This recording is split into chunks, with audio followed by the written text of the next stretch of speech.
Hi hello నమస్తే. నేను mutton పచ్చడి చేస్తున్నా. చూడండి, ఇదేంటో తెలుసా? మటన్ పచ్చడి చేస్తున్నా.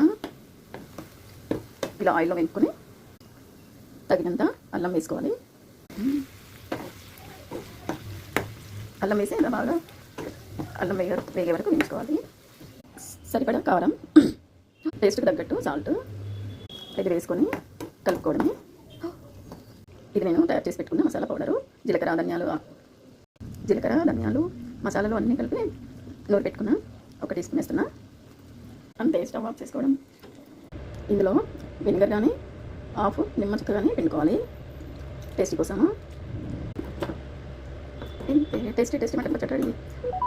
ఇంకా 2 డేస్ అయితే వినాయక చవితి కదా, ఈ 2 డేస్ తినడానికని చేశాను. లైక్ చేయండి, షేర్ చేయండి, కామెంట్ చేయండి. మీరు చేస్తుంటే కామెంట్ చేయండి. మీరు చేయండి. టేస్ట్ ఎలా ఉందో కామెంట్ బాక్స్లో కామెంట్ పెట్టండి. చూడండి ఎలా ఉందో. ఇంకా రెడ్డి స్టాలే కొంచెం బ్రౌన్ అయిపోయింది. చూడండి, చూస్తేనే నోరు ఊరుతుంది. మటన్ పచ్చడి వినాయక చవితి కదా, 11 డేస్ తినాం కదా, అందుకే మా వాళ్ళు చేయమని చేశాను. సూపర్ టేస్టీ మటన్ పచ్చడి. మీరు చేయండి. టేస్ట్ ఎలా ఉందో చెప్పండి. నెక్స్ట్ వినాయక చవితి.